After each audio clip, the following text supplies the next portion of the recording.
दोस्तों तमिल सुपरस्टार धनुष अब 40 की उम्र पार कर चुके हैं, लेकिन एक समय था जब वो सेफ बनने का सपना देख रहे थे, लेकिन अपने भाई की सलाह पर फिल्मों में आए और मशहूर हो गए। वो साउथ सिनेमा में पहचान बना ही रहे थे कि उन पर इंडस्ट्री के सुपरस्टार रजनीकांत की बेटी ऐश्वर्या का दिल आ गया। जिंदगी बदलती गई और कामयाबी मिलती रही। कुछ साल पहले की बात है, एक ऐसा कपल भी सामने आया जिसने दावा किया कि धनुष उनके बेटे हैं। इससे पहले धनुष की कुछ प्राइवेट तस्वीरें भी लीक हो गई थी। जब इस बारे में उनसे सवाल किए गए तो उन्होंने एक टीवी चैनल के लिए इंटरव्यू ले रही लड़की को डांटा और तुरंत माइक निकालकर गुस्से में बाहर निकल गए। इसके अलावा धनुष फोर्ब्स की सबसे ज्यादा कमाई करने वाले सितारों की लिस्ट में 6 बार जगह बना चुके हैं। धनुष के नाम पर बॉक्स ऑफिस के साथ साथ यूट्यूब पर भी कई रिकॉर्ड्स दर्ज हैं। दोस्तों आज के इस वीडियो में जानेंगे धनुष की कहानी। दोस्तों वीडियो शुरू करने से पहले हम आप सभी से पूछना चाहेंगे कि धनुष की कौन सी फिल्म आपको सबसे ज्यादा पसंद है। कमेंट करके हमें जरूर बताइए।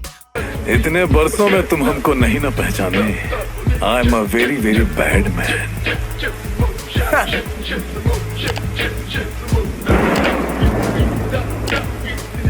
If you are bad, I am your dad. दोस्तों धनुष का जन्म 28 जुलाई 1983 को तमिल फिल्म डायरेक्टर और प्रोड्यूसर कस्तूरी राजा के घर मद्रास में हुआ था। उनका नाम वेंकटेश प्रभु कस्तूरी राजा रखा गया। धनुष हमेशा से ही एक सेफ बनना चाहते थे, जिसके लिए उन्होंने होटल मैनेजमेंट स्कूल जाने का सपना देखा था। धनुष के पिता की राह पर उनके बड़े भाई भी डायरेक्टर बने। ऐसे में वो चाहते थे कि धनुष सेफ न बनकर एक्टर बने। बड़े भाई की बात मानते हुए धनुष ने एडमिशन नहीं लिया और फिल्मों में आ गए। धनुष ने 19 साल की उम्र में पिता के निर्देशन में बनी तमिल फिल्म थुल्लु वधु इलामई से एक्टिंग करियर की शुरुआत की 2002 में और अपना नाम वेंकटेश से धनुष कर लिया। धनुष ने अपना स्क्रीन नेम 1996 की फिल्म कुरुथी पुनल में दिखाए गए ऑपरेशन धनुष से इंस्पायर होकर रखा था। धनुष की पहली फिल्म बॉक्स ऑफिस पर कोई कमाल नहीं दिखा पाई। ना तो इस फिल्म से धनुष को कोई पहचान मिली, ना ही किसी दूसरी फिल्म का ऑफर। ऐसे में उनके बड़े भाई सेल्वा राघवन ने अपने डायरेक्टोरियल डेब्यू फिल्म कढ़ाल कोंडे में धनुष को कास्ट किया। धनुष एक दिन कढ़ाल कोंडे की शूटिंग कर रहे थे। सेट पर कुछ लोग शूटिंग देखने पहुंचे। जब उन्हें धनुष दिखे तो उन्होंने पास आकर पूछा कि फिल्म का हीरो कौन है। धनुष में उसमें इतना कॉन्फिडेंस भी नहीं था कि वो खुद को हीरो कह सके। वो जानते थे कि लोग उनका मजाक उड़ाएंगे। ऐसे में उन्होंने दूसरे कास्ट मेंबर की तरफ इशारा कर दिया। जब वो लोग हीरो की तलाश करने लगे तो किसी ने धनुष की तरफ इशारा कर दिया। वो लोग ये जानते ही जोर जोर से हंसने लगे। उन लोगों ने धनुष की तरफ इशारा करते हुए कहा कि अरे उस ऑटो ड्राइवर की तरफ देखो, वो है हीरो। वो लोग बहुत मजाक उड़ा रहे थे। ये देखकर धनुष भागकर अपनी कार में चले गए और जोर जोर से रोने लगे। 19 साल के धनुष ये बेइज्जती बर्दाश्त नहीं कर सके क्योंकि हर कोई उनका मजाक उड़ाता था। फिल्म कढ़ाल कोंडे 4 जुलाई 2003 को रिलीज हुई। पहले दिन तमिल सिनेमा के कई बड़े बड़े सितारे उस फिल्म को देखने पहुंचे। धनुष अपने परिवार के साथ फिल्म देखने पहुंचे थे। जैसे ही इंटरवल हुआ वैसे ही थिएटर के मालिक ने धनुष को रजनीकांत और उनकी दोनों बेटियां ऐश्वर्या और सौंदर्या से मिलवाया। धनुष ने दोनों से हाथ मिलाया, लेकिन उन्हें इस छोटी सी मुलाकात में ही ऐश्वर्या पसंद आ गई। ऐश्वर्या को नोटिस करने की वजह ये भी थी कि ऐश्वर्या पूरे समय धनुष को एकटक देख रही थी। धनुष उस समय अपने परिवार से गले मिलकर जश्न मना रहे थे क्योंकि वो जानते थे कि फिल्म हिट होगी। इंटरवल खत्म हुआ और दोनों अपने अपने सीट्स पर चले गए। फिल्म पूरी कर दोनों अपने अपने घर को निकल गए। अगले दिन धनुष के घर पर एक गुलदस्ता आया। वो रजनीकांत की बेटी की तरफ से था। उसके साथ एक छोटा सा लेटर था जिसमें लिखा था, आपने फिल्म में बेहद अच्छा काम किया है, टच में रहना। धनुष ने गुलदस्ता मिलते ही ऐश्वर्या से बातचीत शुरू कर दी।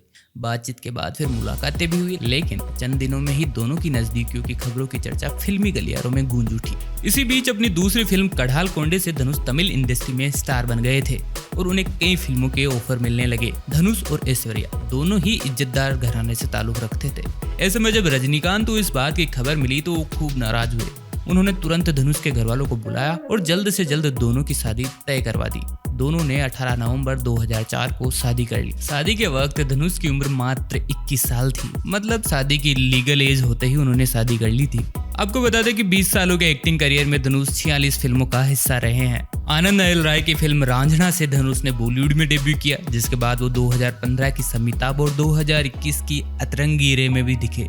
साउथ और हिंदी के अलावा धनुष हॉलीवुड डायरेक्टर केन स्कॉट की film extra ordinary journey of the फकीर में लीड रोल प्ले कर चुके हैं। इसके अलावा वो हॉलीवुड की द ग्रे मैन में भी दिखे हैं। धनुष की पत्नी ऐश्वर्या रजनीकांत ने साइकोलॉजिकल थ्रिलर फिल्म 3 लिखी और इसे डायरेक्ट किया। इस फिल्म के लिए उन्होंने पति धनुष और श्रुति हासन को कास्ट किया। फिल्म के लिए ऐश्वर्या एक ऐसा गाना चाहती थी जो एक ऐसे दिल टूटे आशिक पर हो जिससे तमिल के लोग कनेक्ट कर सके। ये जिम्मेदारी धनुष को सौंपी गई। धनुष ने कुछ समय तक विचार किया और महज 20 मिनट में टूटी फूटी इंग्लिश और तमिल में कोलावेरी डी गाना लिख दिया। गाने की पहली लाइन थी वाई दिस कोलावेरी डी। इसका मतलब है लड़की तुम्हारे मन में मेरे लिए इतना जानलेवा गुस्सा क्यों है। उन्होंने इस पूरे गाने को लिखते हुए ऐसे तमिलियन लोगों को ध्यान में रखा जिनकी इंग्लिश की जानकारी लिमिटेड है। 20 मिनट में लिखे गए इस गाने की कंपोजिशन अनिरुद्ध रविचंद्रन ने महज 10 मिनट में तैयार किया। यह गाना ए.आर. रहमान के चेन्नई स्थित स्टूडियो AM स्टूडियो में रिकॉर्ड किया गया। कोलावेरी डी गाने को 16 नवंबर 2011 को रिलीज किया गया। रिलीज के 2 दिन बाद ही कोलावेरी ट्विटर पर ट्रेंड करने लगा और 3 दिनों तक लगातार ट्रेंडिंग में रहा। रिलीज के महज 1 हफ्ते में ही गाने को यूट्यूब पर 3.5 मिलियन व्यूज मिले। इसे फेसबुक पर 1 मिलियन लोगों ने शेयर किया। कुछ समय बाद इस गाने को US के रेडियो शो में भी प्ले किया गया।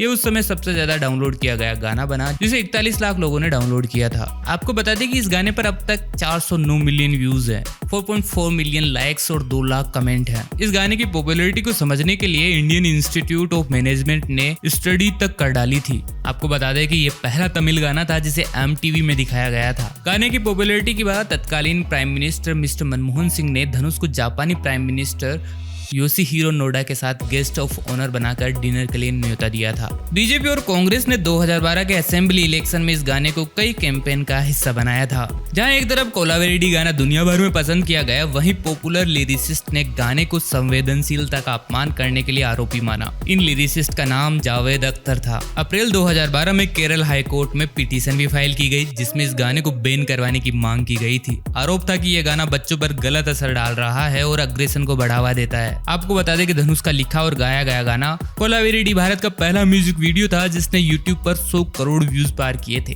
धनुष की फिल्म मारी 2 का गाना राउडी बेबी भारत में सबसे ज्यादा देखे गए म्यूजिक वीडियोस में 5वें नंबर पर है। दोस्तों आपको बता दें कि 2022 में मदुरै के एक गरीब कपल ने दावा किया कि धनुष उनका बायोलॉजिकल बेटा है। उन्होंने ये दावा करते हुए कहा कि वो चाहते हैं कि धनुष उन्हें हर महीने 65,000 रुपए का खर्चा दे। धनुष ने खबर लगते ही इस पर एक्शन लिया था और धनुष और उनके पिता कस्तूरी राजा ने मदुरै के उस कपल को एक लीगल नोटिस भेजकर चेतावनी दी कि अगर उन्होंने ऐसा दावा करना बंद नहीं किया और प्रेस कॉन्फ्रेंस कर विवाद खत्म नहीं किया तो वो उनके खिलाफ मानहानि का केस करेंगे। लीगल नोटिस के बाद उस कपल ने कदम पीछे खींच लिए। दोस्तों साल 2017 में तमिल टीवी होस्ट और सिंगर सुचित्रा कार्थी ने ट्विटर पर साउथ एक्टर्स की कई प्राइवेट तस्वीरें शेयर की।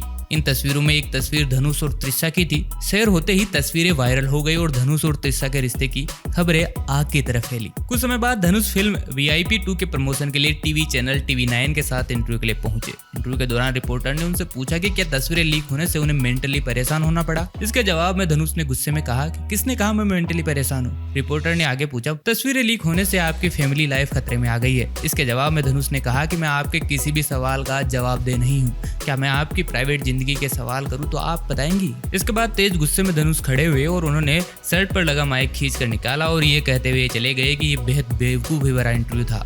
धनुष इतने गुस्से में थे कि उन्हें किसी ने भी रोकने की कोशिश नहीं की। धनुष के इस इंटरव्यू का वीडियो सामने आने पर काफी विवाद हुआ। हालांकि बाद में धनुष ने अपने इस बर्ताव के लिए माफी भी मांगी। बता दें कि धनुष का एक्ट्रेस त्रिशा, अमाला पॉल और श्रुति हासन से रिश्ते होने की खबरें कई बार सामने आती रही है। आपको बता दें कि धनुष के पास खुद का अपना प्रोडक्शन हाउस है जिससे उन्होंने कई सुपरहिट फिल्में दी है। धनुष एक फिल्म में काम करने का 12 से 15 करोड़ रुपए चार्ज करते हैं और इस तरह वो साउथ के हाईएस्ट पेड एक्टर्स में शामिल है। तो दोस्तों ये थी कभी ऑटो ड्राइवर बुलाए जाने वाले एक्टर की सुपरहिट कहानी। आपको ये वीडियो कितना पसंद आया कमेंट करके हमें जरूर बताइए। वीडियो अच्छा लगा हो तो लाइक और शेयर करना ना भूलिए। चैनल को जरूर सब्सक्राइब कीजिए। दोस्तों जल्दी मिलेंगे नए वीडियो के साथ, तब तक के लिए नमस्कार।